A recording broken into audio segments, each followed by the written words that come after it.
Center, Brockton Division. Repeat that. Okay. Like there was a delay. Okay, so we're starting here at the Department of Veterans Affairs, Brockton Division. This is the VA Hospital of Brockton. We're at some people leaving the building here, and then we're going to take off. This is a secure facility, I think even more secure than I remember it. I've never been inside, but this is a place, talking with nurses who have worked here, this has been a place that has had a very tough time historically. A lot of veterans end up here when they have no other place to go. The care has been quite problematic at a lot of our veterans hospitals around the state. Veterans Services in Massachusetts, you can see this is a pretty big employer. It's one of 3 major hospitals in the city of Brockton. It's a big facility. I think we're looking at one of the older buildings is now called Howard House.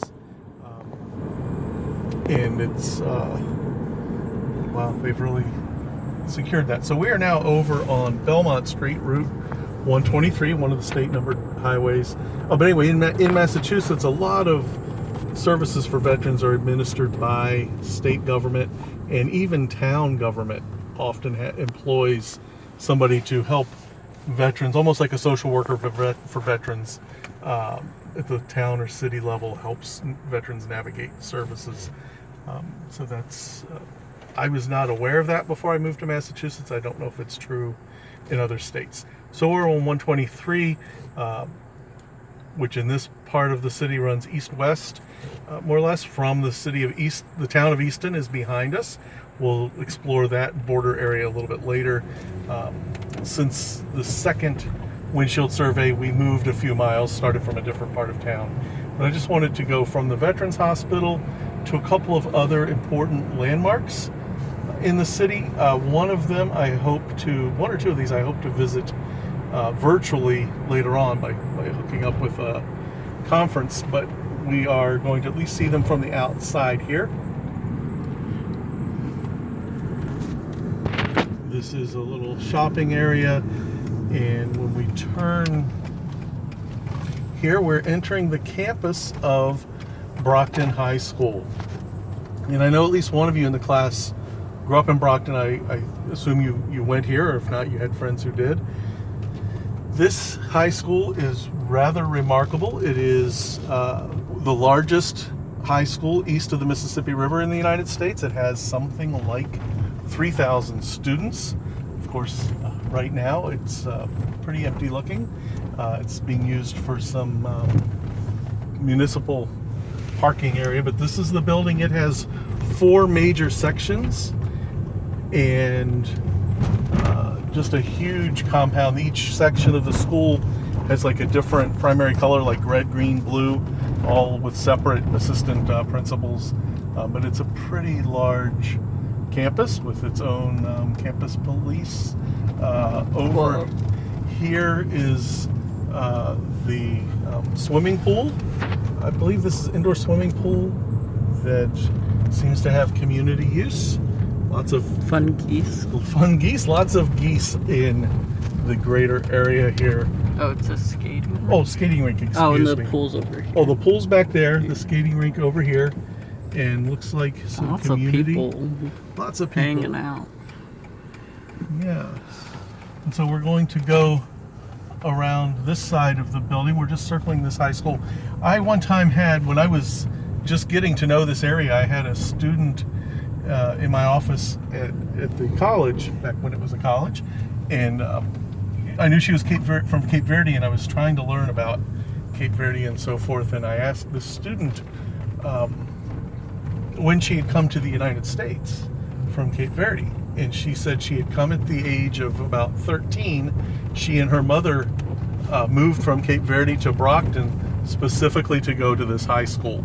So it's well known in Cape Verde as a place to advance, and I'm hoping to get you all connected with a program we have at the school. We actually have some Bridgewater employees who have offices in the building for community development and outreach, and I was just learning about those efforts, those offices, when the pandemic struck, so I haven't actually visited the school since then. And then we have something really cool, I think, on this side of the school. This is a professional baseball stadium. Not minor league. It's like whatever is lower than minor league, but still paid, and that is the Brockton Rox, and this has been an important Can't really get a good Campanelli visual. Stadium. I think we're going to wheel around and get out. I've done that with my students before. So we're going to turn around. First of all, on the right, this is still part of the high school, the Rocky Marciano field is part of the high school. And then we'll just do a little turn around, and we'll try to get back a view of the stadium. I don't know if we can see it through the, you can kind of see it through the woods there. Lighting is also, it's Light. backlit. Oh, it's backlit. Oh, well. I think we'll stop there, but I will tell you, we'll stop soon, but I will tell you all a little bit about that. We have actually taken the class to the stadium, not for a game, but just to talk about its role. We can actually hop out of the car and go up there and look through the gate. I've done this with the van, so as well. So let's do that.